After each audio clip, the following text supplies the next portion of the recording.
빚쟁이들한테 뜯기는 것보단 여기가 천국이야. 편히 쉬어. 부웅. 남편의 차가 눈보라 속으로 사라졌습니다. 금자의 코트 위로 시커먼 진흙물이 튀었죠. 하지만 그녀는 닦지 않았습니다. 그저 사라지는 미등을 노려볼 뿐이었습니다. 붉은 불빛이 완전히 사라진 바로 그 순간 철컥 휠체어 벨트가 풀렸습니다. 금자는 한 번의 비틀거림도 없이 보란 듯이 두 발로 일어섰죠. 마치 원래부터 서 있었던 사람처럼요. 품 안에서 무전기를 꺼내 버튼을 눌렀습니다. 상황 종료. 차태. 대답 대신 어둠 속에서 거대한 헤드라이트 불빛이 켜졌습니다. 빛이 눈보라를 가르는 그 순간에도 금자는 한 번도 떨지 않았습니다. 그녀의 복수는 이제 막 시작됐으니까요. 바람 소리만 남아 있었습니다. 휴게소 간판은 반쯤 떨어져 삐걱거렸고 녹슨 쇠가 서로 긁히는 소리가 눈보라 속에서 귀신 울음처럼 길게 끌렸죠. 주차장 바닥은 눈이 허벅지까지 쌓여 차선이고 뭐고 보이지 않았습니다. 차가 다니던 자국도 금세 지워져 마치 이 세상에 사람이라곤 없었던 것처럼 적막했습니다. 강금자 62. 얇디얇은 환자복 위로 코트가 걸쳐져 있었지만 그게 무슨 소용이었겠습니까? 칼바람이 옷깃을 뚫고 뼛속까지 파고들었습니다. 손가락 끝이 먼저 감각을 잃어갔고 손등 피부는 마른 한지처럼 쩍쩍 갈라졌습니다. 숨을 들이마실 때마다 코 속 점막이 얼어붙어 따끔따끔 쓰라렸죠. 입김은 하얗게 피어오르기도 전에 바람에 찢겨나갔습니다. 금자는 휠체어 팔걸이를 붙잡고 있었습니다. 영하 20도의 금속이 맨살에 척 달라붙었죠. 손을 떼면 살가죽이 벗겨질 것 같은데 그렇다고 떼어낼 힘도 없었습니다. 그래서 금자는 팔걸이를 놓지 않았습니다. 대신 코트 안주머니로 손을 천천히 밀어 넣었죠. 손끝이 작은 플라스틱 모서리를 더듬었고 그 위에 살포시 얹혔습니다. 주머니 안에서 아주 작게 빨간 불빛이 손끝을 간지렸습니다. 꺼지지 않았습니다. 아리씨, 녹음 중이라는 그 불빛이 살아 숨쉬듯 미세한 온기를 전해왔습니다. 금자는 고개를 들지 않았습니다. 바람이 눈송이를 얼굴에 사정없이 박아 넣었고 속눈썹이 금세 얼어붙어 눈꺼풀이 무거워졌습니다. 그래도 손끝만은 주머니에서 빠지지 않았습니다. 빨간 불빛을 한 번 더 꾹 눌러 확인했었죠. 그 불빛 하나가 이 죽음의 추위보다 더 뜨거웠습니다. SUV가 바로 코앞에 서 있었습니다. 엔진이 낮게 그르렁거렸고 차 안에서는 히터 바람이 도는 소리가 새어나왔죠. 창문이 딱 5cm쯤 내려갔습니다.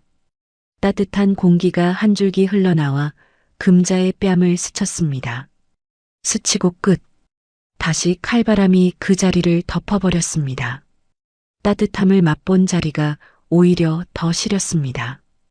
빼앗긴 온기의 자리는 언제나 2배로 차갑게 얼어붙는 법이니까요. 박철민 65. 운전석에 앉아 목도리를 고쳐 매고 있었습니다. 손은 따뜻한 가죽 핸들 위에 올려져 있었고 손등에 검버섯이 유독 선명하게 보였습니다. 철민은 창문 밖으로 고개만 쏙 내밀었습니다. 몸뚱이는 끝까지 차 밖으로 나오지 않았죠. 히터 바람이 새어나갈까봐가 아니라 찬 공기가 제 몸에 닿을까봐 그랬던 겁니다. 철민이 입가를 손등으로 쓱 훔치는 신용을 했습니다. 눈물인지 뭔지 바람 때문에 금자도 철민도 얼굴이 젖어 있었는데 그게 무슨 의미가 있었겠습니까? 철민의 목소리가 바람결에 섞여 들려왔습니다. 금자야, 빚쟁이들한테 뜯기는 것보단 여기가 천국이야. 철민은 혀를 굴려 낄낄 웃는 소리까지 냈습니다. 편히 쉬어. 어차피 네가 뭘 하겠어. 네가 뭘 하겠어. 그 말이 끝나기 무섭게 철민은 한마디를 더 툭 던졌습니다.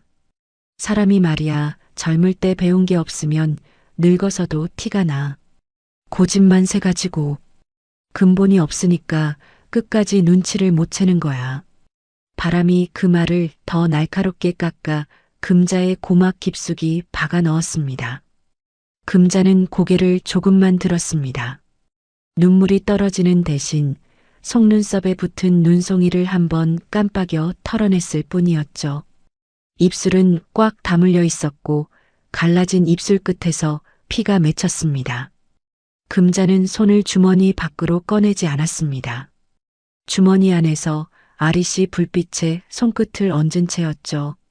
철민의 휴대폰이 울렸습니다. 진동이 핸들을 타고 올라왔는지 철민의 어깨가 잠깐 움찔했습니다. 통화 연결음이 짧게 울리더니 여자 목소리가 쏟아져 나왔습니다. 오빠 아직 거기야? 아직도 안 끝났어? 철민은 핸들을 더 세게 움켜쥐었습니다. 시선을 금자에게 주지도 않고 창문 틈으로만 중얼거렸죠. 금방 끝나. 금자는 그때 처음으로 철민의 눈을 똑바로 쳐다봤습니다. 30해를 함께 산 남편의 눈. 그 눈에서 미안함이나 망설임 같은 건 티끌만큼도 보이지 않았습니다. 금자가 입을 열었습니다. 그래. 숨이 길게 새지 않았습니다. 가봐. 말끝이 흔들리지 않았습니다. 나중에 여기로 다시 돌아올 생각은 하지 말고. 철민이 잠깐 멈칫했습니다. 발이 엑셀 페달로 가려다 멈춘 모양이었죠. 하지만 핸들 위 휴대폰이 또다시 진동했고 철민은 창문을 더 올리지도 못한 채 엑셀을 밟아버렸습니다. 바퀴가 헛돌았습니다. 눈과 진흙이 뒤섞인 시커먼 물이 튀었습니다. 턱! 금자의 코트 앞자락에 부딪히더니 뺨까지 차갑게 흘러내렸습니다. 금자는 손을 들어 닦지 않았습니다. 손등을 올렸다 내리는 작은 동작조차 지금은 아깝다고 여기는 듯 했죠. 금자는 몸을 움직이지 않았습니다. 대신 시선을 고정했습니다. 미등, 붉은 점 2개가 눈보라 속으로 밀려났습니다. 한번 흔들렸다가 점점 멀어졌습니다. 점점 희미해졌습니다. 그리고 완전히 사라졌습니다. 5, 눈이 얼굴을 때렸고 금자의 속눈썹이 더 젖었습니다. 넷, 휘익, 바람이 간판을 한 번 더 사정없이 때렸습니다. 셋, 휠체어 바퀴에 눈이 달라붙어 납덩이처럼 무거워졌습니다. 둘, 금자의 손이 허리 옆으로 천천히 움직였습니다. 하나, 철컥. 안전벨트 버클이 풀리는 소리가 눈보라 속에서도 또렷하게 울렸습니다.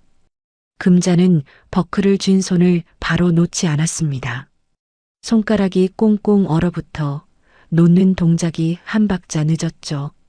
그 한 박자 사이에 금자는 숨을 한 번 들이마셨습니다. 깊지 않았습니다. 짧았고 차가웠습니다. 금자는 팔걸이를 붙잡고 상체를 앞으로 옮겼습니다. 휠체어가 끼익하고 애처롭게 울었습니다. 그 소리를 끝내기라도 하듯 금자는 2발을 땅에 내렸습니다.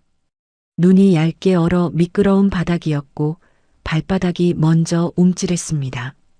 금자는 미끄러지는 대신 발가락 10개에 힘을 꽉 주었습니다.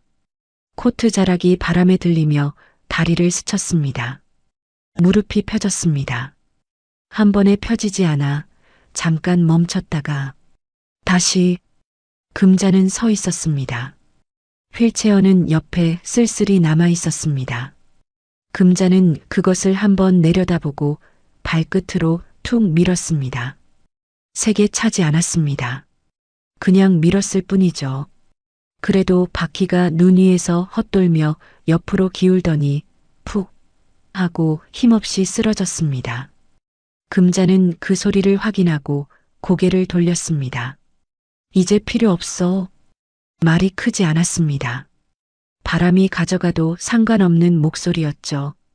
금자는 코트 안쪽에서 구형 무전기처럼 생긴 기기를 꺼냈습니다. 장갑이 아니라 맨손이었고 손끝이 하얗게 질려 있었습니다. 그 손이 버튼을 더듬어 찾았습니다. 누르는 힘이 흔들리지 않았습니다. 버튼을 누르자 치익하는 짧은 잡음이 먼저 들려왔습니다. 금자는 말을 길게 하지 않았습니다. 상황 종료. 한 박자. 차대. 대답은 바로 오지 않았습니다. 대신 폐쇄된 휴게소 건물 뒤쪽에서 불빛이 번쩍 켜졌습니다. 헤드라이트. 눈보라가 그 빛을 받아 하얗게 부서졌고 잠깐 세상이 환하게 뒤집힌 것처럼 보였죠. 검은 리무진이 미끄러지듯 앞으로 나왔습니다. 바퀴가 눈을 밟는 소리가 낮게 깔렸고 차체가 멈출 때 툭 하고 묵직한 무게가 내려앉았습니다. 문이 열리며 따뜻한 공기가 바깥으로 새어나왔습니다. 클래식 음악이 아주 작게 흘렀습니다. 그리고 그 온기 속으로 들어가기 전까지 금자는 단 한 번도 몸을 떨지 않았습니다. 금자가 발을 옮기려는 순간 휴대폰이 울렸습니다. 진동이 코트 속에서 짧게 딱 한 번 크게 울렸습니다. 화면에는 발신자 표시 제한이 떠 있었죠. 문자 한 줄이 올라와 있었습니다. 장부 원본 불태웠음. 확보 실패. 금자의 눈썹이 아주 조금 꿈틀했습니다. 입술이 벌어지지 않았고 한숨도 새어나오지 않았습니다. 금자는 화면을 끄지 않았습니다. 손가락이 화면 위에서 잠깐 멈췄습니다. 그 멈춤이 길지 않았습니다. 딱 숨 한 번 들이쉴 만큼. 금자는 폰을 코트 안주머니에 밀어 넣었습니다. 리무진 문턱에 발을 올렸습니다. 따뜻한 공기가 발목을 감쌌습니다. 금자는 안쪽 손잡이를 잡았고 손끝이 금속의 매끈함을 확인했습니다. 문이 닫히기 직전 금자가 무전기 버튼을 다시 눌렀습니다. 밟아. 문이 닫혔습니다. 쿵.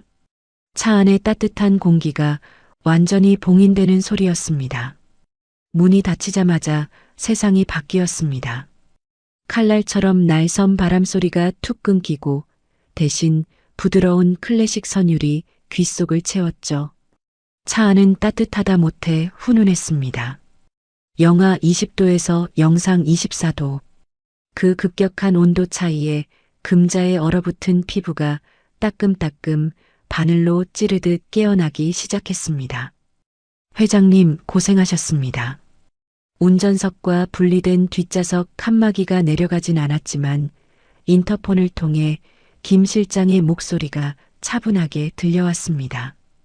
동시에 앞좌석에서 따뜻한 물수건과 찻잔이 담긴 트레이가 쑥 넘어왔죠. 김 실장은 뒤를 돌아보지 않았습니다. 금자가 흐트러진 모습을 남에게 보이는 걸 싫어한다는 것을 10년 넘게 모셔온 그는 누구보다 잘 알고 있었으니까요. 금자는 물수건을 집어들었습니다. 하얀 김이 모락모락 피어올랐습니다. 그녀는 거울도 보지 않고 얼굴을 닦아냈습니다. 뺨에 말라붙은 진흙, 속눈썹에 엉겨붙은 눈덩이들, 수건이 금세 시커멓게 변해버렸습니다. 마치 지난 3년의 치욕을 닦아내는 것처럼. GPS 확인해. 금자의 목소리는 메말라 있었습니다. 따뜻한 차를 한 모금 마시지도 않은 채 바로 눈앞에 모니터부터 켰습니다. 화면이 켜지자 검은 지도 위에 빨간 점 하나가 깜빡이고 있었습니다. 박철민의 SUV였습니다. 국도를 타고 서울 방향으로 신나게 내달리는 중이었죠. 놈들이 샴페인을 땄습니다. 대화 내용 스피커로 돌리겠습니다. 김 실장의 말과 함께 모니터 스피커에서 잡음 섞인 목소리가 튀어나왔습니다. 익숙하고도 역겨운 목소리들이었죠. 자기야, 근데 진짜 안 들키겠지? 경찰이 수색하면 어떡해? 오수정의 목소리는 떨리고 있었지만 공포 때문이 아니었습니다. 흥분 때문이었죠. 철민이 낄낄거리는 소리가 이어졌습니다. 걱정 마. 이 날씨면 3시간 안에 저체온증으로 가. 내일 아침에 실종 신고하면 경찰도 그냥 산책하다 조난당한 줄 알 거야. 그 할망구 다리도 못 쓰잖아. 금자는 찻잔을 입에 대려다 멈췄습니다. 다리도 못 쓰잖아. 그 말이 귓속을 파고드는 순간 3년 전 그날의 기억이 천둥처럼 불쑥 튀어올랐습니다. 교통사고 현장이었습니다. 차는 반파되었고 금자의 다리는 대시보드 사이에 끼어 으스러진 상태였죠. 피가 눈을 가려 세상이 온통 붉게 보였습니다. 희미해지는 의식 속에서 금자는 남편 철민이 달려오는 것을 봤습니다. 구급차를 부르며 울부짖을 줄 알았습니다. 하지만 아니었습니다. 철민은 금자의 상태를 확인하는 대신 찌그러진 차 밑바닥으로 기어들어갔습니다. 무언가를 급하게 뜯어내고 주머니에 허겁지겁 쑤셔 넣는 손동작. 브레이크 오일 호스였습니다. 금자의 눈꺼풀이 감기기 직전 철민이 짓던 그 안도의 표정. 휴, 다행이다. 증거가 없어졌어. 그 얼굴을 금자는 3년 내내 단 하루도 잊지 못했습니다. 회장님, 괜찮으십니까? 김 실장의 목소리에 금자는 퍼뜩 정신을 차렸습니다. 손에 든 찻잔 속 물이 미세하게 출렁이고 있었습니다. 금자는 찻잔을 트레이에 내려놓았습니다. 소리가 나지 않도록 조심스럽게 계속 틀어놔. 스피커에서는 여전히 놈들의 대화가 흘러나왔습니다. 이번엔 돈 이야기였습니다. 근데 오빠, 그 할망구 땅 문서 말이야. 안방 금고에 없던데? 혹시 은행 대여금고에 맡긴 거 아니야? 아냐. 그 여편네 의심 많아서 은행 안 믿어. 분명 집 구석 어딘가에 처박아뒀을 거야.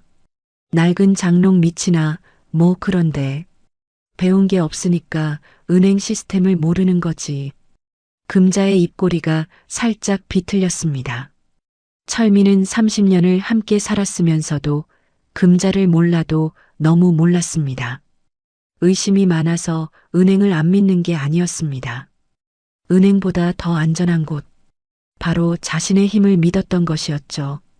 금자가 옆에 놓인 가죽 서류 가방을 열었습니다. 철컥.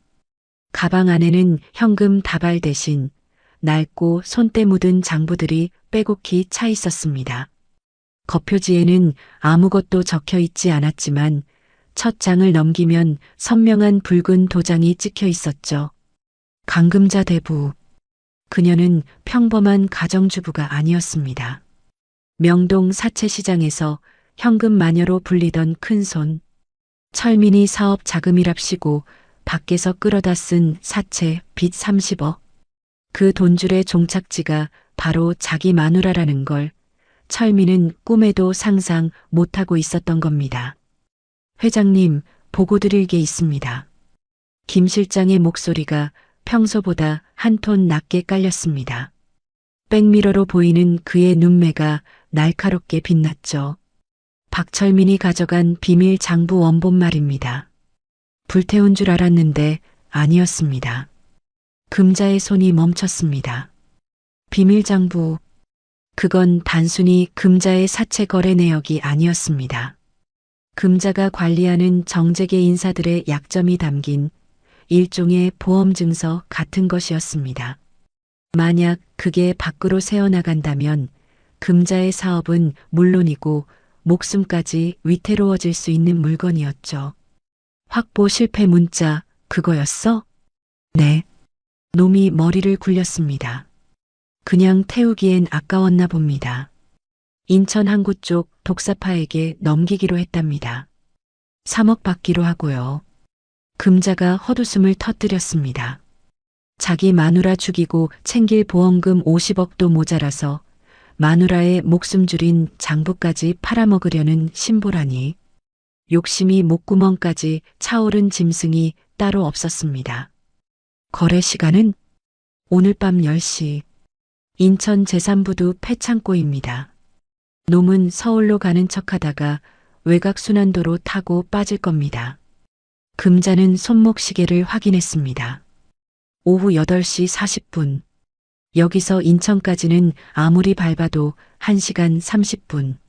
서울로 달려가 경찰에 신고하고 자시고 할 시간이 없었습니다. 경찰이 개입하면 장부는 증거물로 압수될 테고 그러면 금자의 비밀도 낱낱이 까발려지게 되는 상황이었죠. 이건 법으로 해결할 문제가 아니었습니다. 주먹으로, 아니 힘으로 찍어 눌러야 할 문제였습니다. 금자는 신고 있던 환자용 슬리퍼를 획 벗어 던졌습니다. 리무진 바닥 구석에 놓여 있던 쇼핑백을 끌어당겼습니다.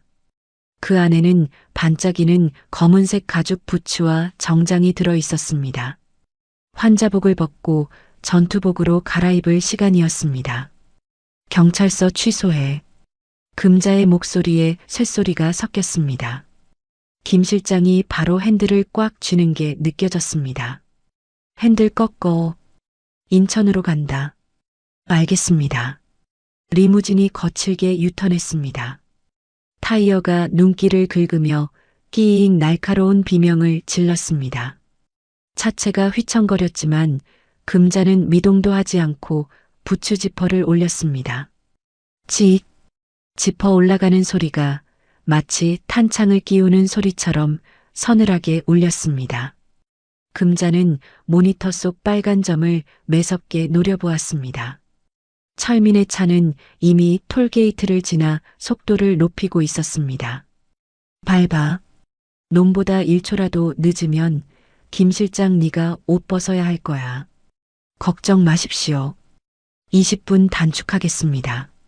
리무진의 엔진이 굉음을 내며 포효했습니다. 어둠 속 눈길 위로 두 대의 차가 서로 다른 목적지를 향해 질주하기 시작했습니다. 하나는 욕망을 향해, 하나는 응징을 향해, 그리고 그 끝에는 오직 한 사람만이 살아남을 수 있는 밤이 기다리고 있었습니다. 인천 제3부두 88번 폐창고. 바다 짠내와 녹슨 쇠 냄새가 코를 쿡쿡 찔렀습니다.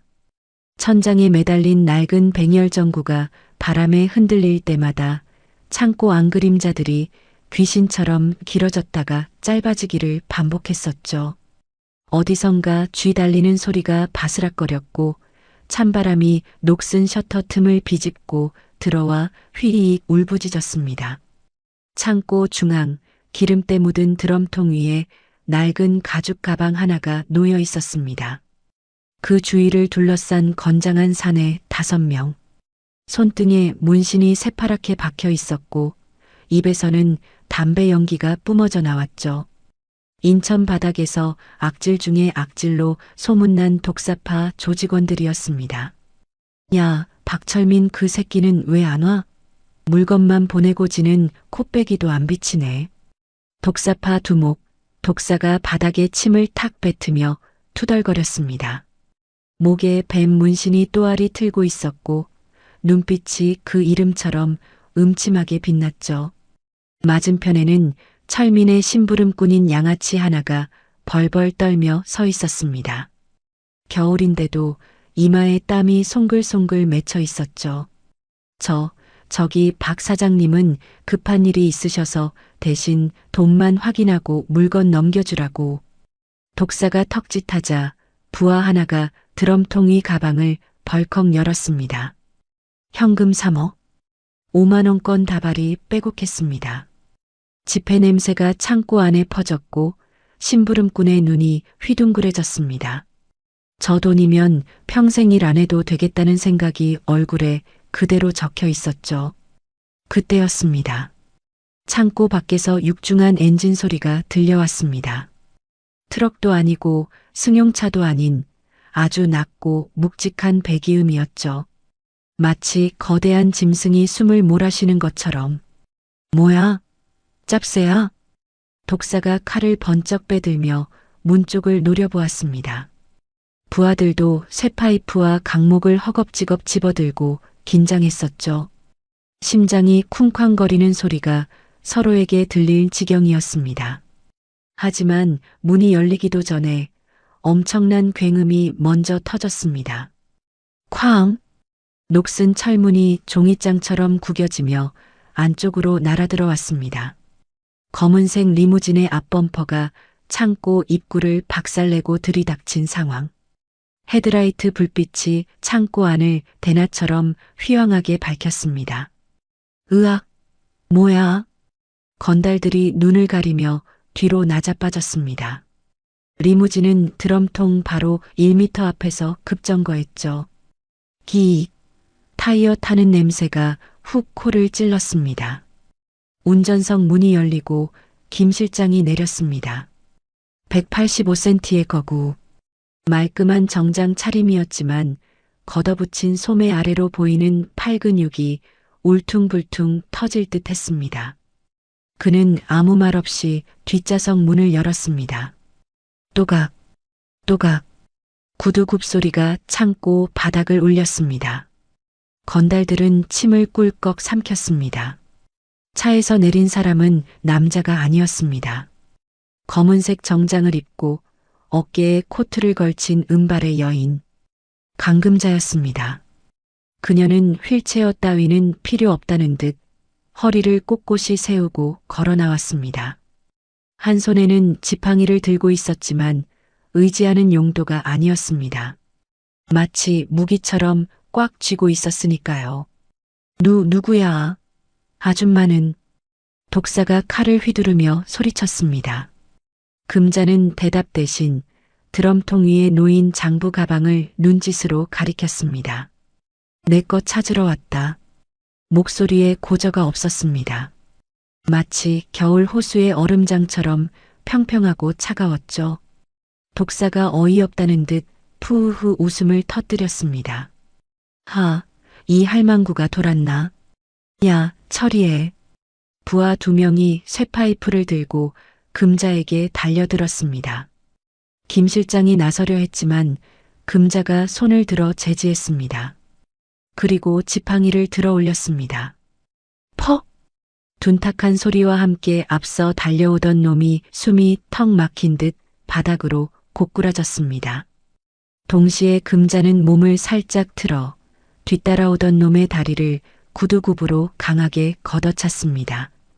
놈은 비명 한 번 제대로 지르지 못하고 바닥을 굴렀습니다. 순식간이었습니다. 사채업계에서 산전수전 공중전까지 다 겪으며 살아남은 금자의 실전 무술은 예순이 넘어도 녹슬지 않았던 겁니다. 독사의 입이 떡 벌어졌죠. 그제야 그는 금자의 얼굴을 자세히 뜯어보았습니다. 어디선가 본 듯한, 아니, 절대 잊을 수 없는 얼굴. 강 회장님? 독사의 손에서 칼이 챙그랑 떨어졌습니다. 인천 바닥에서 돈 좀 만진다는 놈들 중에 명동 강 회장을 모르면 간첩이었습니다. 자신이 돈을 빌려 쓰는 전주 중의 전주. 그 전설적인 인물이 제 발로, 그것도 조직원들을 때려 눕히며 나타난 상황뿐. 아이고. 회장님, 몰라 뵙고 죽을 죄를 지었습니다. 독사가 바닥에 이마를 박았습니다. 쿵! 소리가 창고에 울렸죠. 남은 부하들도 영문도 모른 채 줄줄이 엎드렸습니다. 금자는 쓰러진 건달들을 넘어 드럼통 앞으로 걸어갔습니다. 장부 가방을 열어 내용을 찬찬히 확인했습니다. 다행히 원본이었죠. 박철민의 도박 빚장부, 그리고 금자의 고객 리스트. 하지만 금자의 미간이 찌푸려졌습니다. 마지막 장이 찢겨나가 있었습니다. 가장 중요한 차명 계좌 리스트가 적힌 페이지였죠. 이거 어디 갔어? 금자가 찢긴 자국을 들이밀었습니다. 독사가 벌벌 떨며 고개를 저었습니다. 받았을 때부터 그랬습니다. 박 사장 놈이 넘길 때 이미. 그때 구석에 처박혀 있던 심부름꾼의 품에서 벨소리가 울렸습니다. 따르르릉. 박철민이었습니다. 금자가 손가락을 까딱였습니다. 김 실장이 심부름꾼의 멱살을 움켜잡아 끌고 왔습니다. 금자는 놈의 폰을 휙 뺏어들었습니다. 액정에는 박 사장님이라는 글자가 번쩍이고 있었죠. 받아. 금자가 놈의 턱에 지팡이 끝을 들이대며 속삭였습니다. 거래 잘 끝났다고 해. 딴소리하면 내 인생 여기서 끝나는 줄 알아. 심부름꾼이 울먹이며 통화 버튼을 눌렀습니다. 스피커폰이 아니었지만 창고가 쥐죽은 듯 조용해서 철민의 목소리가 쩌렁쩌렁 울렸습니다. 야, 왜 이렇게 안 받아? 거래 끝났어? 돈 받았냐고. 네, 사장님, 잘 끝났습니다. 독사 형님이 돈 확인하고 물건 가져가셨어요. 크하하, 나이스. 역시 일 처리는 독사가 깔끔하다니까. 야, 너도 수고했다. 거기서 뽀찌 좀 챙겨받고 튀어. 나중에 연락할게. 뚝. 전화가 끊겼습니다. 금자는 심부름꾼의 폰을 바닥에 던져 박살냈습니다. 와장창. 유리 파편이 사방으로 튀었습니다. 그녀는 찢어진 장부 조각을 찾기 위해 바닥을 훑어보았습니다. 없었습니다. 철민이 만약을 대비해 찢어서 품에 안고 있는 게 분명했죠. 그게 없으면 철민을 완벽하게 올가맬 수 없었습니다. 금자는 독사를 내려다보았습니다. 너 박철민한테 받은 3억. 도로 내놔. 네. 아. 네 회장님 그건 안 들려? 금자가 지팡이로 드럼통을 쾅 내리쳤습니다. 독사가 기겁하며 돈 가방을 금자 앞으로 밀었습니다. 금자는 돈 가방은 거들떠보지도 않고 김 실장에게 눈짓했습니다. 챙겨. 그리고 이 새끼들 당분간 입 못 열게 창고 문 잠가. 알겠습니다. 금자는 찢긴 장부만 챙겨 들고 뒤돌아섰습니다. 철민은 지금쯤 3억을 벌었다고 신이 나서 휘파람을 불고 있겠죠. 하지만 그 돈은 고스란히 금자의 손에 다시 들어왔습니다. 이제 남은 건 철민의 품에 있는 마지막 한 조각뿐. 리무진에 오른 금자가 백미러로 자신의 얼굴을 보았습니다. 눈빛이 3년 전, 아니 30년 전 가장 독했던 시절로 돌아가 있었습니다. 명동 뒷골목에서 빚쟁이들과 목숨 걸고 싸우던 그 시절의 눈. 청담동으로 가. 파티에 늦으면 안 되잖아. 차가 다시 굉음을 내며 부두를 빠져나갔습니다. 밤바다의 파도 소리가 거칠게 출렁였지만 금자의 심장은 오히려 차분하게 가라앉았습니다. 이제 진짜 사냥이 시작될 시간이었으니까요. 강 회장. 리무진 뒷좌석에는 은은한 조명만 켜져 있었습니다. 창밖으로는 인천공항 고속도로의 가로등 불빛이 휙휙 지나가고 있었지만 금자의 시선은 무릎 위에 놓인 서류 뭉치에 고정되어 있었죠. 조금 전 독사파에게서 뺏어온 장부와 차용증들. 종이 한 장 한 장마다 박철민의 비열한 탐욕이 잉크 냄새처럼 배어 있었습니다. 금자는 그중 가장 두툼한 서류 봉투 하나를 집어들었습니다. 겉봉투에는 3년 만기 일시 상환 연대보증인 없음이라는 문구가 적혀 있었죠. 철민이 금자 몰래 재상금융권에서 빌려 쓴 사업 자금 대출 계약서였습니다. 물론 그 재상금융권이란 게 실은 금자의 위장업체였지만요. 원금 30억, 이자 연 24%, 김 실장, 인주.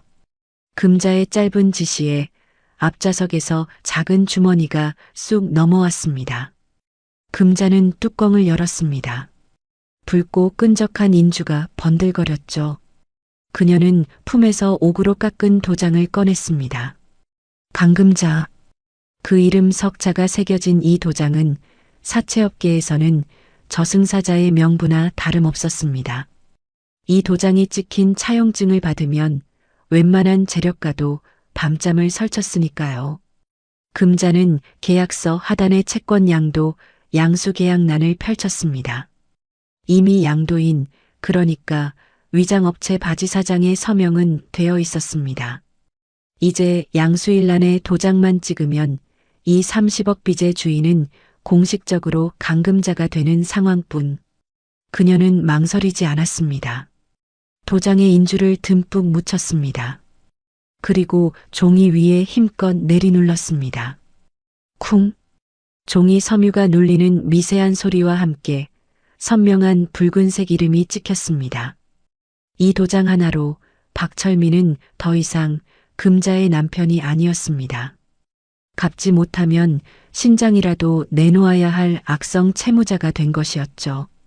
금자는 도장에 묻은 인주를 티슈로 닦아내며 입가에 쓴웃음을 지었습니다.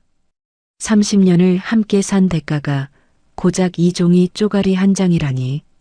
밥 퍼주고 빨래해주고 아픈 시어머니 병수발까지 들었건만.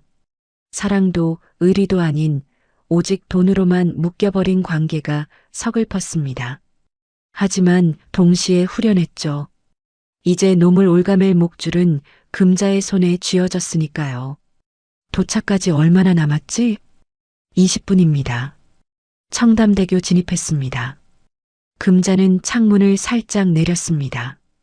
한강에 찬바람이 들어와 은발 머리카락을 흐트렸습니다. 저 멀리 강 너머로 화려한 청담동의 야경이 보였습니다. 마치 보석함을 뒤집어 놓은 것처럼 불빛들이 반짝였죠. 그 불빛 어딘가에 자신의 펜트하우스가 있었습니다. 지금쯤 철민과 수정은 금자가 죽은 줄 알고 세상에서 가장 행복한 파티를 즐기고 있을 터였습니다. 내 집에서, 내 술을 마시면서, 내 옷을 입고서. 김 실장, 오늘 파티 드레스 코드가 뭐라고 했지? 박철민은 회장님이 선물해 주신 이태리 맞춤 정장, 오수정은 회장님의 모피 코트를 입고 있답니다. 금자의 눈썹이 파르르 떨렸습니다. 내 옷, 내 집, 내 술, 모든 것이 금자의 피땀으로 일군 것들인데 정작 주인은 산속에 버려지고 쥐새끼들이 주인 행세를 하고 있다니. 속에서 천불이 나는 것 같았습니다. 준비해. 금자는 환자복 위에 걸쳤던 코트를 벗었습니다. 리무진 옷걸이에 걸려있던 새 옷을 꺼냈습니다. 검은색 정장이 아니었습니다. 피처럼 붉은 최고급 실크 드레스와 재킷. 3년 전 결혼 30주년 기념일에 입으려고 샀다가 그날 밤 사고가 나는 바람에 한 번도 입지 못했던 옷이었습니다. 택도 안 뗀 채 옷장 깊숙이 처박혀 있던 옷. 오늘 그 옷을 입고 남편의 장례식에, 아니 파티에 참석할 생각이었습니다. 금자는 거울을 보며 립스틱을 발랐습니다. 창백했던 입술이 선명한 붉은빛으로 물들었습니다. 눈가는 짙게, 입술은 선명하게. 휴게소에서 죽어가던 아픈 아내의 모습은 어디에도 없었습니다. 거울 속에는 명동을 호령하던 전성기 시절의 강 회장만이 서 있었습니다. 보험사는 타이밍 맞춰뒀습니다. 펜트하우스 도착 5분 전 박철민 폰으로 문자 발송될 겁니다. 좋아. 금자는 핸드폰을 꺼내 펜트하우스 거실 CCTV 앱을 켰습니다. 화면 속 세상은 딴 세상이었습니다. 철민은 양주병을 마이크처럼 잡고 노래를 부르고 있었고 수정은 금자가 아끼던 밍크 코트를 걸치고 빙빙 돌며 춤을 추고 있었습니다. 테이블 위에는 먹다 남긴 케이크와 과일 껍질이 어지럽게 널려 있었죠. 와장창. 화면 속에서 철민이 실수로 300만 원짜리 크리스털 꽃병을 깨뜨리는 장면이 보였습니다. 하지만 놈은 치우지도 않고 파편을 밟고 지나가며 낄낄댔습니다. 금자의 손이 폰을 부술 듯 꽉 쥐어졌습니다. 손가락 마디가 하얗게 질렸죠. 회장님 도착했습니다. 리무진이 고급 아파트 지하 주차장으로 미끄러져 들어갔습니다. 김 실장이 차 문을 열었습니다. 금자는 붉은색 하이힐을 또각거리며 내렸습니다. 지팡이도 휠체어도 없었습니다. 오직 복수심으로 단련된 두 다리만이 그녀를 지탱하고 있었죠. 엘리베이터 앞. 금자는 버튼을 누르려다 멈췄습니다. 거울에 비친 자신의 모습을 마지막으로 점검했습니다. 완벽했습니다. 죽음에서 돌아온 불청객치고는 너무나 화려하고 위압적인 모습이었죠. 띵동. 엘리베이터가 도착했습니다. 문이 열리고 금자가 탑승했습니다. 그녀의 손가락이 가장 높은 층 PH 버튼을 눌렀습니다. 펜트하우스. 숫자가 하나씩 올라갈 때마다 금자의 심장 박동은 오히려 차분해졌습니다. 20층, 30층, 40층. 이제 곧 놈들의 천국은 지옥으로 바뀔 것입니다. 금자는 손에 쥔 채권 서류 봉투를 한 번 더 꽉 쥐었습니다. 이 종이 한 뭉치가 놈들의 목을 조르는 올가미가 될 것이라 확신하면서요. 엘리베이터 문이 열리기 직전 금자의 폰으로 알림이 왔습니다. 띵. 문자 발송 완료. 사망보험금 수익자 변경 안내. 금자의 입꼬리가 매혹적으로 그리고 잔혹하게 올라갔습니다. 파티 시작해볼까? 청담동 펜트하우스 거실. 천장에 매달린 샹들리에가 휘황찬란하게 빛나고 있었습니다. 블루투스 스피커에서는 쿵짝쿵짝 신나는 트로트가 터질 듯이 울려 퍼졌죠. 유리창 너머로 서울의 야경이 보석처럼 반짝였지만 그 안에서 벌어지는 일은 추악하기 짝이 없었습니다. 자기야, 이거 마셔. 오늘 진짜 우리 세상이다. 오빠, 나 이 코트 어때? 강금자, 그 늙은이보다 내가 훨씬 잘 어울리지? 박철민은 얼굴이 벌겋게 달아올라 넥타이를 머리에 칭칭 감고 있었습니다. 오수정은 금자의 밍크 코트를 란제리 위에 걸친 채 빙글빙글 돌았죠. 바닥에는 30년산 발렌타인 위스키가 반쯤 비워진 채 나뒹굴고 있었습니다. 내 집에서 내 술을 마시며 내 옷을 입고 춤을 추는 쥐새끼들. 그때였습니다. 테이블 위에 올려둔 철민의 휴대폰이 짧게 진동했습니다. 위잉. 철민은 춤을 추다 말고 힐끔 폰을 확인했습니다. XX생명에서 온 문자였죠. 보험금 입금 알림인가? 철민은 입이 귀에 걸려 화면을 열었습니다. 하지만 문자를 읽어내려가는 철민의 눈동자가 점점 커졌습니다. 춤추던 동작이 뚝 멈췄죠. 알림 고객님의 요청에 따라 사망보험금 50억 원 수익자가 박철민 님에서 소망복지재단으로 변경 완료되었습니다. 뭐야? 수익자 변경? 철민의 손이 부들부들 떨렸습니다. 술이 확 깨는 느낌이었죠. 처리 날짜가 6개월 전? 그때는 금자가 손가락 하나 까딱 못하던 식물인간 상태였는데? 오빠 왜 그래? 돈 들어왔어? 수정이 다가와 폰을 낚아채듯 뺏어들었습니다. 그리고 비명을 질렀죠. 아, 이게 뭐야? 복지재단? 오빠, 이거 어떻게 된 거야? 음악 소리는 여전히 쿵짝거리는데 두 사람 사이에만 찬물을 끼얹은 듯 정적이 흘렀습니다. 철민이 머리를 쥐어뜯으며 소리쳤죠. 몰라. 전산 오류겠지. 내가 내일 가서 따지면. 바로 그때였습니다. 디. 현관 도어락 소리가 거실의 음악 소리를 뚫고 들려왔습니다. 틀린 번호를 눌러서 나는 경고음이 아니었습니다. 정확한 비밀번호를 아주 익숙한 리듬으로 누르는 소리였죠. 철민과 수정이 동시에 현관 쪽을 바라봤습니다. 이 집 비밀번호를 아는 사람은 딱 3명. 철민, 수정, 그리고 오늘 산속에 버리고 온 강금자뿐이었습니다. 누구야? 경비실인가? 철민이 골프채를 허겁지겁 집어들고 비틀거리며 현관으로 다가갔습니다. 하지만 도어락 해제음은 멈추지 않았죠. 마지막 별표 버튼이 눌리는 소리. 띠리릭. 잠금 장치가 풀리는 기계음이 마치 사형 집행 레버가 당겨지는 소리처럼 서늘하게 울렸습니다. 기익. 육중한 현관문이 열렸습니다. 복도 센서 등이 켜지며 역광을 받은 그림자가 길게 거실로 드리워졌습니다. 한 명이 아니었죠. 양옆에 떡대 같은 산에 둘을 거느린 붉은 정장의 여인.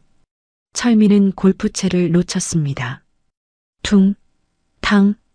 골프채가 바닥을 구르는 소리에도 그는 반응하지 못했습니다. 눈앞에 서 있는 사람은 분명 감금자였습니다. 하지만 휠체어가 없었죠. 환자복도 없었습니다. 꼿꼿하게 서서 서늘한 눈으로 자신을 내려다보고 있는 낯선 여자. 귀신. 철민이 뒷걸음질 치다 제 발에 걸려 엉덩방아를 찧었습니다. 수정은 비명도 지르지 못하고 입을 틀어막은 채 소파 뒤로 기어들어갔죠. 금자는 신발을 벗지 않고 거실로 들어왔습니다. 또각, 또각. 대리석 바닥을 찍는 하이힐 소리가 철민의 심장을 쪼아댔습니다. 금자는 바닥에 굴러다니는 위스키 병을 발로 툭 찼습니다. 퍽! 병이 벽에 부딪혀 깨지며 호박색 액체가 사방으로 튀었습니다. 30년 산 고급 양주가 하수구 물처럼 바닥에 흥건하게 고였죠. 집주인 왔는데 손님 접대가 왜 이래? 금자의 목소리에는 높낮이가 없었습니다. 철민은 바닥을 기어서 뒤로 물러났습니다. 이가 딱딱 부딪히는 소리가 났죠. 여보 다리가 어떡해. 금자는 대답 대신 거실 소파 상석에 앉았습니다.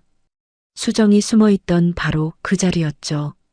수정이 기겁하며 튀어나가려 했지만 김 실장이 방문 앞을 떡하니 가로막았습니다. 금자는 다리를 꼬고 앉아 탁자 위에 놓인 보험금 변경 문자가 뜬 폰을 집어들었습니다. 그리고 철민을 향해 폰 화면을 보여주며 픽 웃었죠. 놀랐니? 내 돈 50억이 날아가서? 금자야 그게 무슨 오해야. 철민이 덜덜 떨며 변명을 시도했습니다. 오해? 금자가 턱짓하자 김 실장이 리모컨을 눌러 TV를 켰습니다. 화면에 영상이 떴습니다. 6개월 전 바로 이 거실. 철민이 금자의 국에 하얀 가루를 타며 희죽거리던 CCTV 영상이었죠. 저거 수면제였지? 기력 빠지게 해서 평생 못 일어나게 하려고.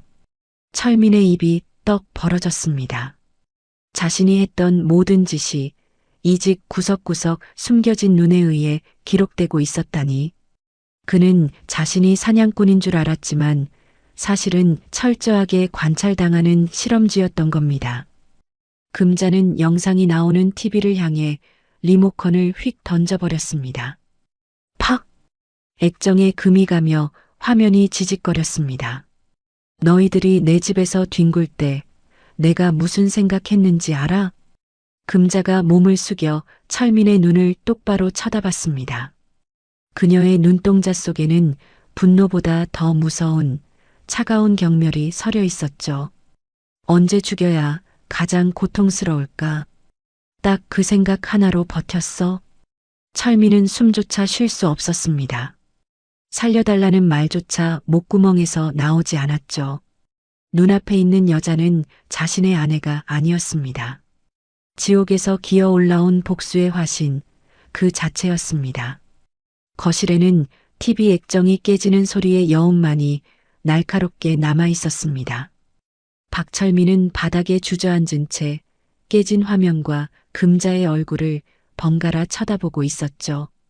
입술이 파르르 떨렸지만 목소리는 나오지 않는 상황. 오수정은 소파 뒤에서 머리카락만 보인 채 숨소리조차 죽이고 있었습니다.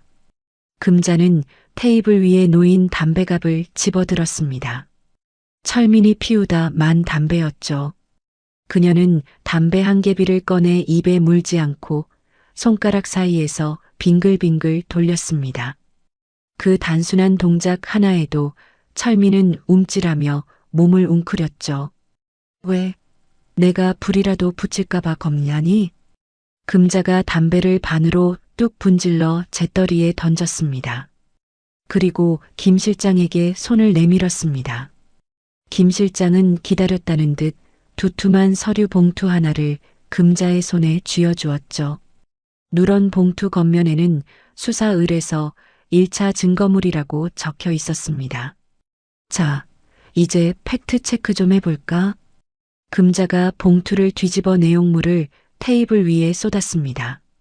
와르르. 사진, USB, 녹취록 사본들이 쏟아져 내렸습니다. 철민의 시선이 사진 한 장에 꽂혔죠. 3년 전 교통사고가 났던 그날 밤, 철민이 찌그러진 차 밑으로 기어들어가 브레이크 호스를 자르던 뒷모습이 찍힌 사진이었습니다. 화질은 흐릿했지만 철민이 입고 있던 점퍼의 로고만은 또렷하게 보였죠. 철민이 애지중지하던 골프 브랜드 점퍼. 이거 합성이지? 나 아니야. 금자야, 믿어줘. 철민이 사진을 뺏으려 손을 뻗었지만 김 실장이 구둣발로 사진을 철컥 밟아버렸습니다. 금자는 코웃음을 쳤습니다. 합성? 국과수 감정 의뢰에도 그렇게 나올까? 금자는 두 번째 사진을 집어들었습니다. 6개월 전 철민이 약국에서 수면제를 대량으로 구매하는 CCTV 캡처본이었죠. 그리고 그 옆에는 약사가 적어준 복약 지도서 사본까지 있었습니다. 과다 복용 시 혼수 상태 유발 가능. 네가 나한테 보약이라며 먹인 게 이거였지? 기력 회복제가 아니라 영원히 잠들게 하는 약. 철민의 얼굴이 흙빛으로 변했습니다. 변명의 여지가 없는 완벽한 증거들이었죠. 그는 자신이 완벽 범죄를 저질렀다고 믿었지만 사실은 금자의 손바닥 위에서 노란한 꼴이었습니다. 그때 소파 뒤에 숨어있던 수정이 벌떡 일어났습니다. 그녀는 울먹이며 금자 앞으로 기어 나왔죠. 무릎을 꿇고 손바닥을 비볐습니다. 언니, 사모님, 저는 진짜 몰랐어요. 오빠가 아니 박 사장이 시키는 대로만 했을 뿐이에요. 저는 그냥 간병인인 줄 알고. 간병인? 금자가 기가 차다는 듯 되물었습니다. 간병인이 환자 옷을 입고 환자 남편이랑 안방 침대에서 뒹구니? 참, 간병도 여러 가지가 있구나. 금자는 세 번째 증거를 꺼냈습니다. 녹음기였죠. 재생 버튼을 누르자 수정의 표독스러운 목소리가 흘러나왔습니다. 오빠, 그년 죽으면 보험금 반띵 알지? 나 이번에 강남 아파트 받은 거 있단 말이야. 빨리 처리해. 수정의 얼굴이 백지장처럼 하얗게 질려버렸습니다. 그녀는 입을 뻐끔거렸지만 목소리가 나오지 않았죠. 금자는 녹음기를 끄고 수정의 턱을 손가락으로 들어 올렸습니다. 차가운 눈빛이 수정의 눈동자를 꿰뚫는 듯 했습니다. 너 내 죽 끓일 때 일부러 뜨거운 물 부었지? 내가 뜨거워서 반응하나 보려고. 금자가 자신의 손등을 보여주었습니다. 아직도 희미하게 남아있는 붉은 화상 흉터. 그날의 고통은 살이 타는 아픔보다 그걸 티 안 나게 참아내야 했던 비참함이 더 컸었죠. 수정은 고개를 떨구며 흐느꼈습니다. 죄송해요, 잘못했어요. 사과는 판사한테 해. 아, 판사도 내 말은 안 믿어주겠지만. 금자는 시선을 다시 철민에게 돌렸습니다. 철민은 이제 체념한 듯 고개를 숙이고 있었죠.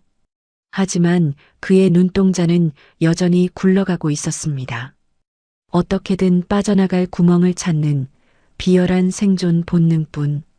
그래, 내가 다 했다고 쳐. 그래서 뭐? 어차피 우린 부부야. 내가 감옥 가면 당신 마음이 편할 것 같아? 철민이 뻔뻔하게 고개를 들었습니다. 그리고 나 감옥 가면 이혼할 건데 재산 분할 청구하면 당신 재산 반은 내 거야. 30년 살았는데 기여도가 없겠어? 법대로 하자고. 어디 한번 해보자. 금자는 헛웃음을 터뜨렸습니다. 이 인간은 정말 끝까지 돈 생각뿐이었죠. 죄책감이라고는 손톱만큼도 없는 괴물 중의 괴물. 금자는 자리에서 일어났습니다.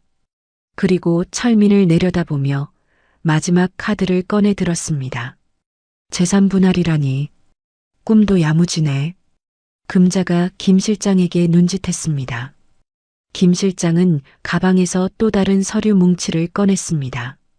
아까 인천부두에서 독사에게 뺏어온 30억짜리 사채 장부 원본이었죠. 그리고 그 맨 앞장에는 방금 차 안에서 금자가 찍은 붉은 도장이 선명했습니다. 채권자 강금자. 금자는 장부를 철민의 얼굴에 휙 던졌습니다. 펄럭. 종이들이 철민의 머리 위로 흩날렸습니다. 철민은 바닥에 떨어진 종이 한 장을 집어들었죠. 자신의 지장이 찍힌 차용증이었습니다. 그런데 채권자 이름이 바뀌어 있었습니다. 이게 뭐야? 강금자, 네가 왜 여기 있어? 철민의 눈이 튀어나올 듯 커졌습니다. 금자가 싸늘하게 웃었습니다. 네가 5년 동안 밖에서 몰래 쓴 사채 30억. 그 돈줄이 누군지 궁금하지 않았니? 설마. 그래, 나야. 네가 이자 꼬박꼬박 갖다 바치던 그 큰 손. 그게 바로 내 마누라라고. 철민은 믿을 수 없다는 듯 장부를 넘겼습니다. 모든 서류의 끝에는 금자의 도장이 찍혀 있었죠. 그는 다리에 힘이 풀려 뒤로 벌러덩 넘어졌습니다. 아내의 돈을 훔쳐 쓰려고 아내를 죽이려 했는데 알고 보니 그 돈 자체가 아내의 것이었고 자신은 아내에게 막대한 빚을 진 채무자가 되어버린 상황. 이건 단순한 이혼 소송이 아니었습니다. 채무 불이행에 따른 강제 집행, 그리고 사기죄까지 추가될 완벽한 덫이었죠. 재산 분할? 웃기지 마. 넌 재산을 나누는 게 아니라 빚을 갚아야 해. 금자의 목소리가 못 박듯 단호했습니다. 네가 감옥에 가 있는 동안에도 이자는 복리로 불어날 거야. 출소하면 넌 50살, 60살이 되어도 빚더미에서 못 벗어나. 평생 폐지 줍고 공사장 막노동해도 이자도 못 갚을 거라고. 철민의 입에서 짐승 같은 신음이 새어나왔습니다. 말도 안 돼. 이건 말도 안 돼. 말이 안 될 거 없지. 네가 쓴 돈이니까. 금자는 소파에 다시 앉아 다리를 꼬았습니다. 승리자의 여유가 아닌 심판자의 엄중함이 그녀의 온몸에서 뿜어져 나왔죠. 철민은 이제 공포를 넘어 절망에 빠졌습니다. 감옥에 가는 건 두렵지 않았습니다. 하지만 돈 한 푼 없이 평생 아내의 빈 노예로 살아야 한다는 사실은 그에게 사형 선고나 다름없었으니까요. 자, 이제 선택해. 순순히 자백하고 감옥 가서 죗값 치를래? 아니면 지금 당장 내 돈 30억 내놓고 혀 깨물래? 금자의 제안은 잔혹했습니다. 둘 다 죽음보다 못한 선택지였죠. 철민은 바닥을 치며 오열했습니다. 하지만 그 눈물은 참회의 눈물이 아니었습니다. 자신의 완벽했던 계획이 박살난 것에 대한 분함, 그리고 돈을 잃었다는 슬픔뿐인 눈물이었죠. 그때 멀리서 사이렌 소리가 들려왔습니다. 위용. 소리는 점점 가까워지고 있었습니다. 금자가 미리 불러둔 경찰이 도착한 것이었죠. 시간 다 됐네. 금자가 자리에서 일어났습니다. 그녀는 철민과 수정을 번갈아 보며 차갑게 말했습니다. 가서 콩밥이나 먹어. 그게 너희들한테 주는 내 마지막 잡이니까. 현관 쪽에서 웅성거리는 소리와 함께 경찰들이 문을 쿵쿵 두드리기 시작했습니다. 경찰입니다. 문 열으세요. 철민과 수정은 서로를 쳐다보았습니다. 눈빛에는 더 이상 사랑도 공모자의 의리도 없었습니다. 오직 서로에게 죄를 뒤집어 씌우고 살아남아야겠다는 추악한 본능만이 이글거리고 있었죠. 파티는 끝났습니다. 이제 그들에게 남은 건 차가운 철창과 서로를 향한 증오뿐이었습니다. 경찰입니다. 문 여세요. 현관 밖에서 다급한 외침과 함께 문을 두드리는 소리가 쿵쿵 울렸습니다. 김 실장이 금자를 쳐다봤습니다. 금자는 천천히 고개를 끄덕였죠. 김 실장이 현관으로 걸어가 잠금 장치를 풀었습니다. 철컥. 문이 열리자마자 제복 입은 경찰관 셋과 사복 형사 둘이 우르르 들이닥쳤습니다. 그들은 거실 상황을 한눈에 파악했죠. 바닥에 주저앉아 넋이 나간 박철민, 구석에서 벌벌 떨고 있는 오수정, 그리고 소파에 당당하게 앉아 있는 집주인 강금자. 신고 내용과 정확히 일치하는 상황이었습니다. 박철민 씨, 오수정 씨 맞습니까? 형사가 신분증을 꺼내 보이며 물었습니다. 철민은 대답하지 못했죠. 그의 시선은 여전히 바닥에 흩어진 차용증과 장부에 고정되어 있었습니다. 머릿속에는 30억, 채권자 강금자, 신용불량자라는 단어들만 윙윙거리며 맴돌고 있었으니까요. 박철민 씨, 형사가 철민의 어깨를 잡아 흔들었습니다. 그제야 철민이 퍼뜩 정신을 차렸습니다. 그는 형사를 보자마자 바짓가랑이를 붙잡고 매달렸죠. 형사님, 저 좀 살려주세요. 이 여자가 절 죽이려고 해요. 적반하장도 이런 적반하장이 없었습니다. 형사는 어이없다는 듯 철민을 떼어냈습니다. 무슨 소리입니까? 살인미수 혐의로 신고 들어온 건 본인입니다. 당신이 부인 강금자 씨를 유기했다면서요? 아니에요. 오해라니까요. 저는 요양 그래요. 요양 보내준 거예요. 공기 좋은 데서 쉬라고. 철민이 횡설수설하며 변명했습니다. 금자는 그 꼴을 보며 코웃음을 쳤습니다. 아까는 재산 분할이니 뭐니 큰 소리 치더니 공권력 앞에서는 한없이 비굴해지는 꼴이라니.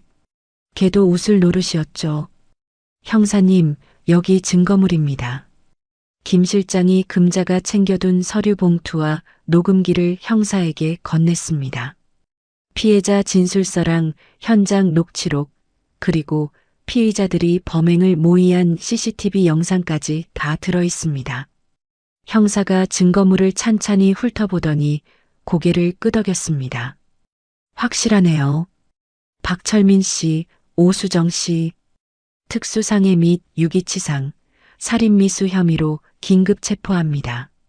형사가 수갑을 꺼내 들었습니다. 철그럭. 금속 부딪히는 소리에 수정이 비명을 질렀습니다. 싫어.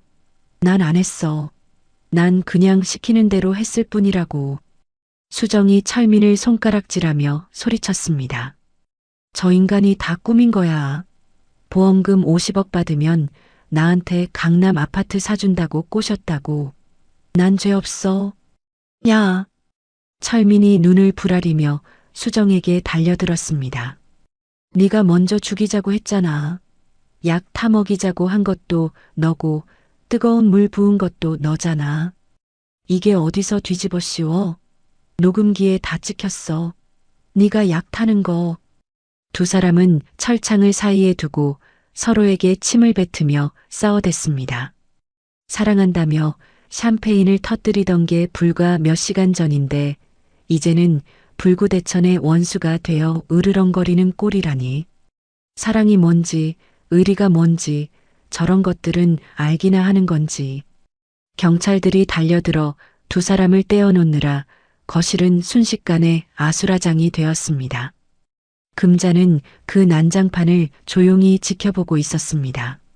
속이 후련할 줄 알았는데 의외로 덤덤했습니다.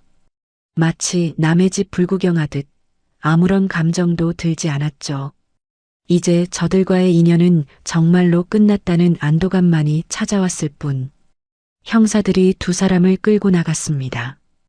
현관문이 닫히고 거실에는 다시 정적이 찾아왔습니다. 난장판이 된 바닥, 깨진 유리 조각과 엎질러진 술, 찢어진 서류들. 마치 폭풍이 휩쓸고 간 자리 같았죠. 김 실장이 다가와 조심스럽게 물었습니다. 회장님, 괜찮으십니까? 금자는 대답 대신 깊은 한숨을 내쉬었습니다. 긴장이 풀린 탓인지 어깨가 조금 처져 보였죠. 하지만 눈빛만은 여전히 살아 있었습니다. 김 실장. 네, 회장님. 내일 아침에 업체 불러서 싹 다 치워. 가구, 집기, 벽지까지 전부. 금자가 집안을 둘러보며 말했습니다. 이 집에서 놈들 냄새가 나는 게 싫어. 하나도 남기지 말고 다 버려. 알겠습니다. 그리고 김 실장이 머뭇거렸습니다. 박철민 씨 본가 식구들이 찾아올 것 같습니다. 뉴스 보고 난리 칠 텐데. 금자의 눈이 다시 매섭게 빛났습니다. 오라고 해. 안 그래도 기다리고 있었어. 금자는 소파에서 일어났습니다. 그 인간들이 내 돈으로 떵떵거리고 살았잖아. 이제 토해내야지. 연좌제는 없지만 도의적 책임이라는 게 있잖아. 시부모님, 시동생들 다 불러 모아. 금자의 복수는 아직 끝나지 않았습니다. 철민 하나로 끝낼 생각이 없었죠. 그가 믿고 의지했던 가족들, 그가 돈 자랑하며 챙겼던 주변 사람들까지 철민과 관련된 모든 것을 뿌리째 뽑아버릴 작정이었습니다. 아, 그리고 변호사한테 연락해. 금자가 덧붙였습니다. 이혼 소송 준비하라고. 위자료 청구도 최대로 하고 10원 한 장까지 다 받아낼 거니까. 김 실장이 고개를 숙였습니다. 금자는 창가로 걸어갔습니다. 통유리 너머로 청담동의 야경이 내려다 보였죠. 화려한 불빛들이 보석처럼 반짝이고 있었습니다. 하지만 금자의 눈에는 그 불빛들이 차갑게만 느껴졌습니다. 그녀는 유리창에 비친 자신의 얼굴을 바라보았습니다. 붉은 드레스를 입은 화려한 모습. 하지만 그 속에는 상처받은 62살 여인의 슬픔이 고여 있었죠. 돈으로 복수할 수는 있어도 지난 30년의 세월을 보상받을 수는 없었습니다. 시집와서 검던 머리가 팥뿌리처럼 새하얗게 변할 때까지, 손가락 마디가 옹이처럼 굽을 때까지 바쳐온 세월, 잃어버린 청춘, 배신당한 사랑. 그 공허함은 30억이 아니라 300억으로도 채울 수 없는 것이었죠. 하지만 금자는 울지 않았습니다. 이제 와서 울어봐야 달라질 건 없었습니다. 그녀는 눈물을 삼키고 다시 강 회장의 가면을 썼습니다. 살아남으려면 강해져야 했습니다. 더 이상 누군가에게 기대지 않고 오직 자신의 힘으로 서야 했죠. 금자는 손을 들어 유리창에 손바닥을 대었습니다. 차가운 감촉이 전해졌습니다. 잘 가라, 박철민. 그리고 잘 가라, 강금자. 그녀는 과거의 자신과 작별 인사를 했습니다. 헌신적이었던 아내, 착해 빠졌던 며느리 강금자는 오늘부로 죽었습니다. 이제부터는 오직 자신만을 위해 사는 강금자 회장만이 존재할 뿐이었습니다. 강남경찰서 유치장. 철창 사이로 스며드는 형광등 불빛이 차갑고 시렸습니다. 시멘트 바닥에서는 한기가 올라왔고 어디선가 쥐가 달리는 소리가 바스락거렸죠. 철민은 철창을 붙잡고 목이 터져라 소리쳤습니다. 변호사, 내 변호사 부르라고. 내가 누군지 알아? 내 돈이면 너네 다 옷 벗길 수 있어. 당직 경찰관이 귀를 후비며 심드렁하게 대꾸했습니다. 아저씨, 조용히 좀 하세요. 지금 새벽 3시예요. 그리고 변호사? 연락했는데 아무도 안 온다던데요? 뭐, 그럴 리가 없어. 김 변호사, 박 변호사, 내가 밥 사 먹인 놈들이 얼만데. 철민은 믿을 수 없었습니다. 자신이 호화롭게 살 때 굽신거리던 법조계 인맥들이 하루아침에 전화를 씹다니. 그는 몰랐죠. 강금자가 이미 손을 썼다는 것을. 금자는 자신의 법률 자문단인 국내 최대 로펌 태산을 움직여 철민의 사건 수임을 막아버렸습니다. 강금자 회장의 적을 변호하면 태산과 적으로 돌아서는 걸로 간주하겠다. 이 한마디에 강남 바닥 변호사들이 줄줄이 꼬리를 내린 것이었습니다. 야, 박철민. 옆방 유치장에서 날카로운 고함이 들려왔습니다. 오수정이었죠. 그녀는 화장이 다 번져 귀신 같은 몰골로 철창을 걷어차고 있었습니다. 너 때문에 내 인생 망쳤어. 50억은커녕 간방 가게 생겼잖아. 책임져. 내 청춘 물어내라고. 청춘? 말도 안 되는 소리 그만해. 네가 꼬리쳐서 바람난 거잖아. 이게 어디서 뒤집어 씌워? 녹음기에 다 찍혔어. 네가 약 타는 거. 두 사람은 철창을 사이에 두고 서로에게 침을 뱉으며 싸워댔습니다. 사랑한다며 껴안고 뒹굴던 게 불과 몇 시간 전인데 이제는 불구대천의 원수가 되어 으르렁거리는 꼴. 추악한 바닥을 드러내는 짐승들의 울부짖음뿐이었습니다. 다음 날 아침 대한민국이 발칵 뒤집혔습니다. 주요 포털 사이트 메인 뉴스에 철민의 얼굴이 대문짝만하게 실렸죠. 단독 300억 자산가 아내 하반신 마비 연기로 남편 범죄 잡았다.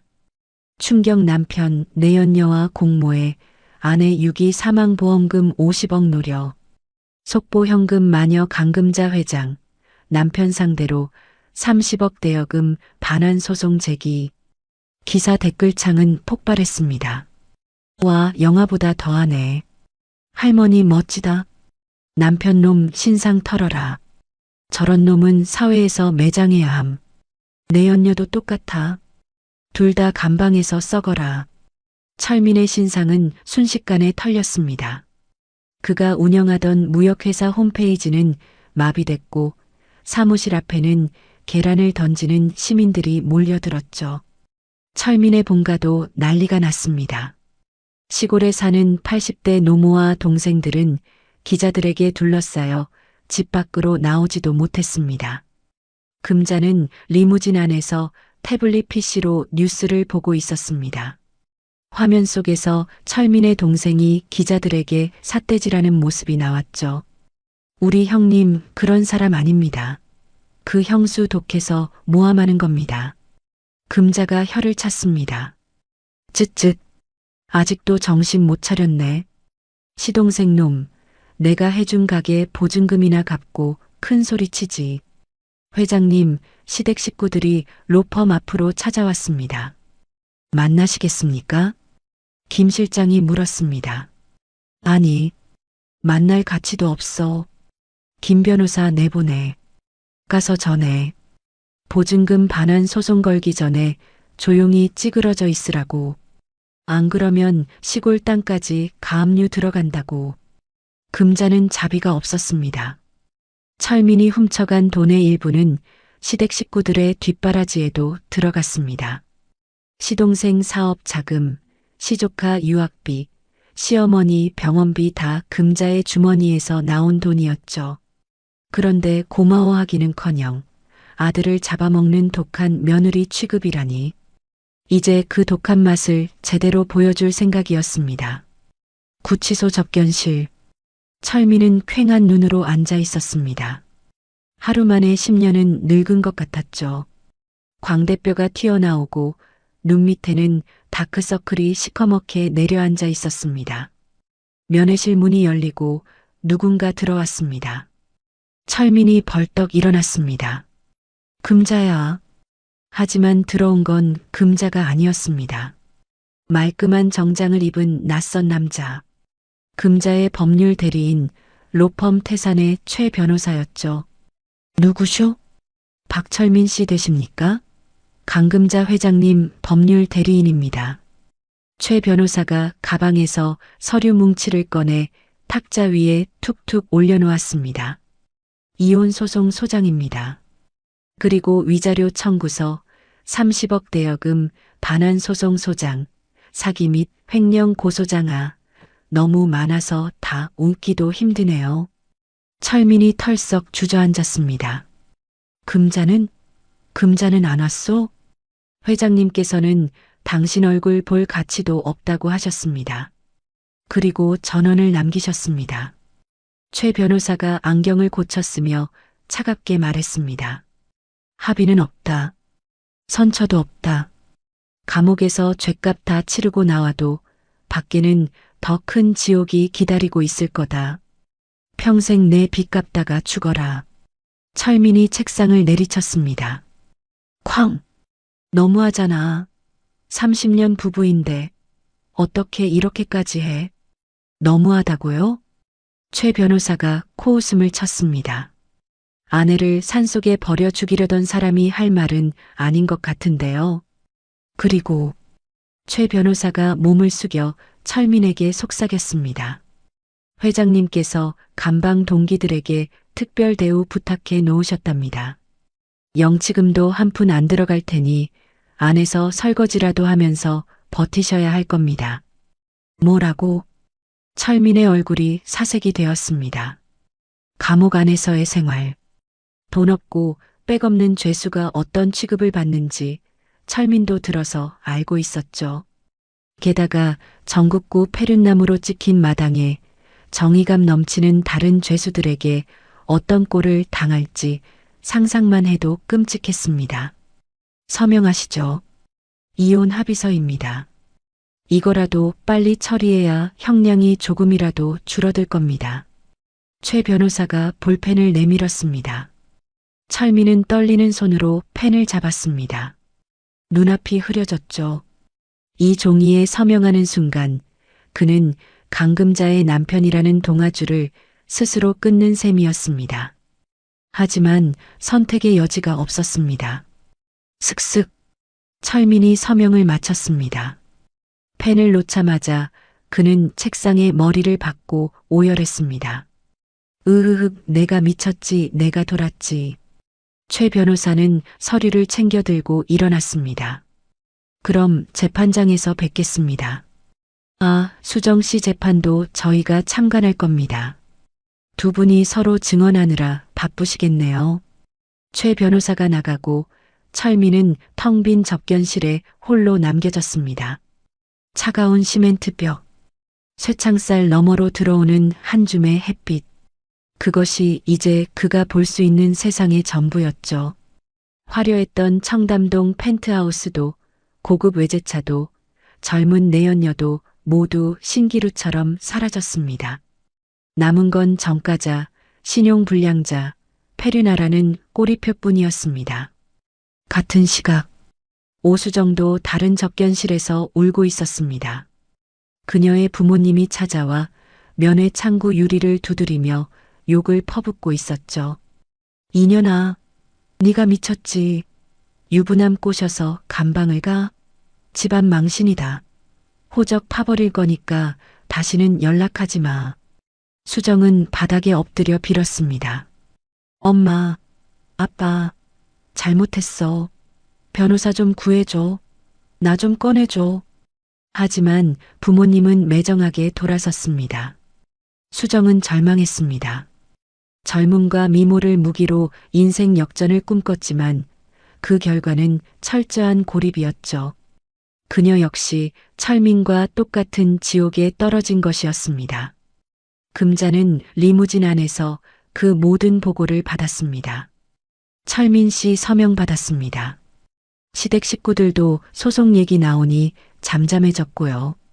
그래, 수고했어. 금자는 창밖을 내다보았습니다. 비가 내리고 있었습니다. 유리창에 맺힌 빗방울이 눈물처럼 흘러내렸죠. 하지만 금자의 눈은 건조했습니다. 이미 흘릴 눈물은 3년 동안 다 흘렸으니까요. 회장님, 이제 어디로 모실까요? 댁으로 가시겠습니까? 김 실장이 물었습니다. 아니, 금자가 고개를 저었습니다. 그 집 팔아버려. 가구랑 집기 다 버리고 텅 빈 채로 내놔. 네, 펜트하우스 말씀이십니까? 거기 들어가면 숨 막혀. 냄새나서 못 살겠어. 금자는 단호했습니다. 철민과의 추억, 아니, 악몽이 서린 공간을 더 이상 소유하고 싶지 않았죠. 그럼 어디로? 호텔로 가. 당분간 거기서 지내면서 새 집 알아볼 거야. 그리고 금자가 잠시 뜸을 들였습니다. 강원도 땅, 그거 개발 계획 다시 잡아와. 네. 그 휴게소 부지 말씀이십니까? 거기 밀어버리고 새로 지을 거야. 내 이름을 건 무언가를. 금자의 눈빛이 반짝였습니다. 복수는 끝났습니다. 이제는 파괴가 아니라 건설을 할 차례였죠.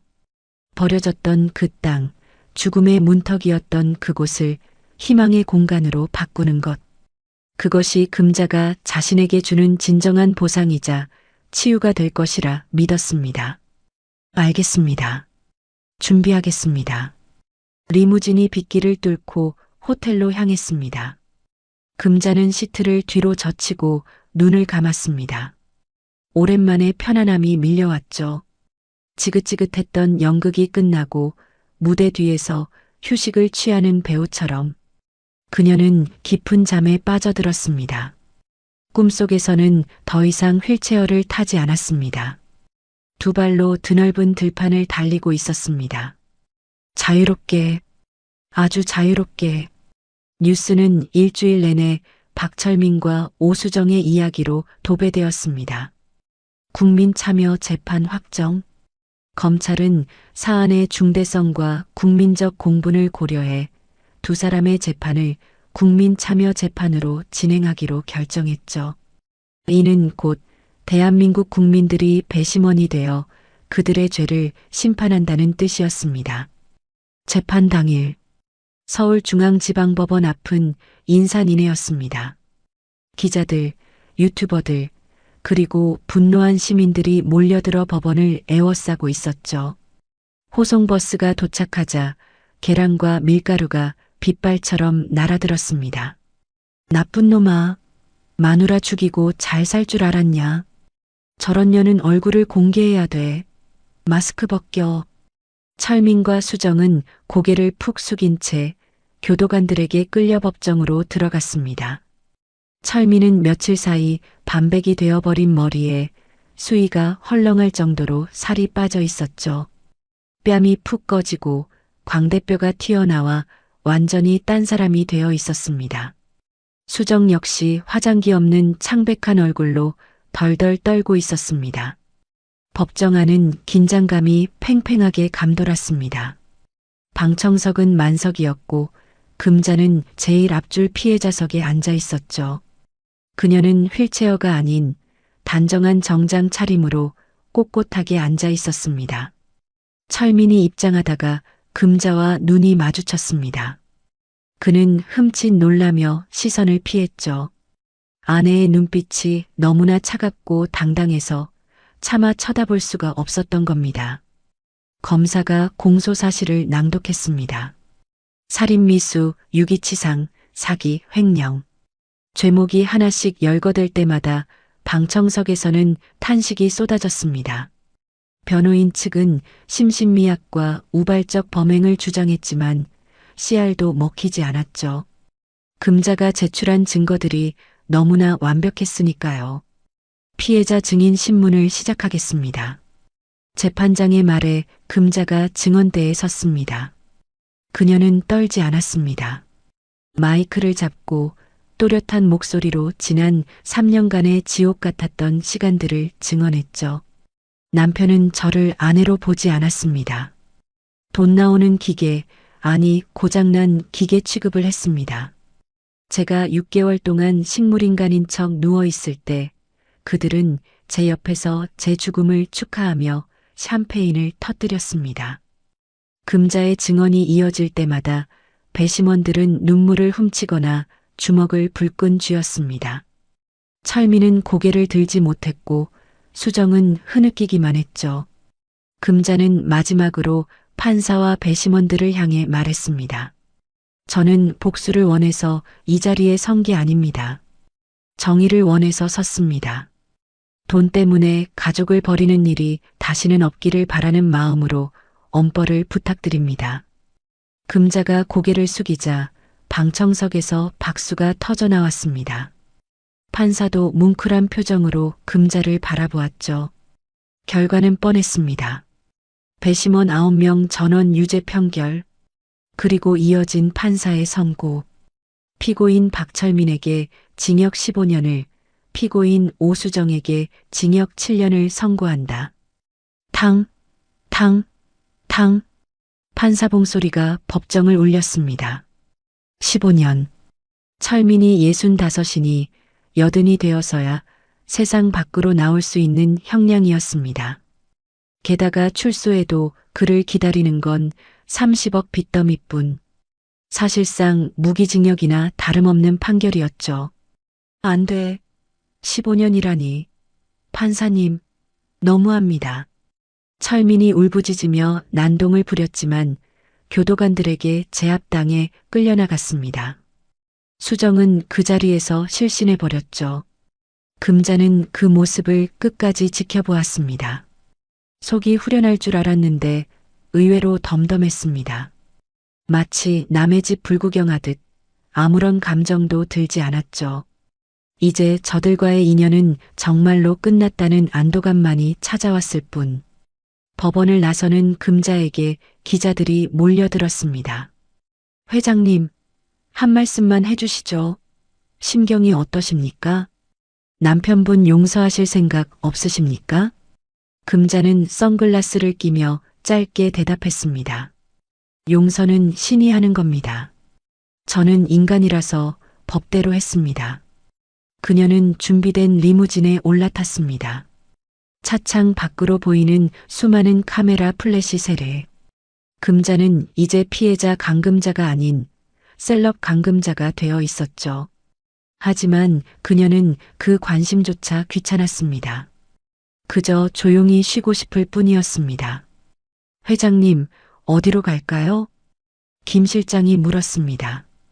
강원도로 가. 네. 공사 현장 말씀이십니까? 기공식 날짜 잡혔잖아. 미리 가서 좀 보고 싶어.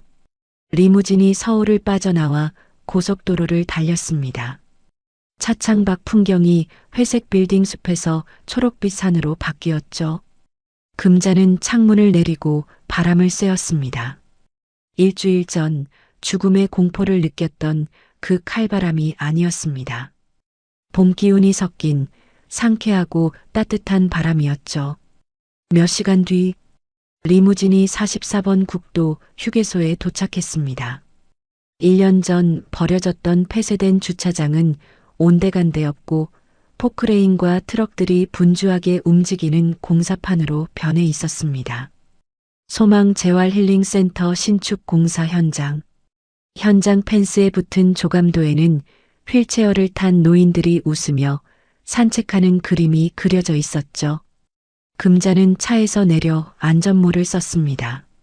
현장 소장이 달려와 인사했습니다. 회장님, 오셨습니까? 공사는 예정대로 착착 진행 중입니다. 수고가 많아요. 기초공사가 제일 중요한 거 알죠? 튼튼하게 지어줘요. 걱정 마십시오. 회장님 이름 걸고 짓는 건데 벽돌 한 장도 허투루 안 씁니다. 금자는 공사장을 둘러보았습니다. 눈이 녹은 자리에는 파릇파릇한 새싹들이 돋아나고 있었죠. 그녀가 휠체어에서 일어나 처음 발을 디뎠던 그 자리. 이제 그곳에는 거대한 기둥이 세워지고 있었습니다. 마치 금자의 새로운 인생을 지탱해줄 기둥처럼. 회장님, 저기. 김 실장이 조심스럽게 말을 꺼냈습니다. 박철민 씨 교도소에서 편지를 보냈습니다. 김 실장이 품에서 꼬깃꼬깃한 편지 봉투를 꺼냈습니다. 발신인 란에는 죄수 교도소 3502번 박철민이라고 적혀 있었죠. 금자는 편지를 받아들었습니다. 뜯어볼까 하다가 피식 웃으며 고개를 저었습니다. 내용이 뻔했죠. 미안하다, 잘못했다. 영치금 좀 넣어달라.